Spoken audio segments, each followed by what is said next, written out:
Want to create account and sign up to Disney Plus account online? In this video, I will guide you step by step on how you can do that. First of all, you want to open up any web browser. Now, search Disney Plus, then head over to disneyplus.com. Here, click on the login option. Now, you will have to enter your email address. Do this to create an account. Once you have entered your email address, click on the continue option. Now, click on confirm.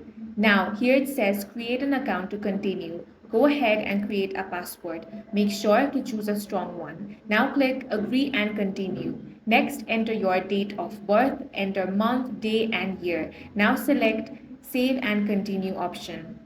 Now on this page, you will find different plans. Go ahead and select whichever you prefer. Now you will have to enter your payment information. If you have selected credit card, enter the name on card, card number, expiration date, security code and zip code. After that, scroll down and click agree and subscribe. After all of this is completed, you will be successfully logged into your account. In this way, you can easily create a new Disney Plus account, and that's all for this video. If you found it useful, make sure to hit the like button and subscribe for more videos like this.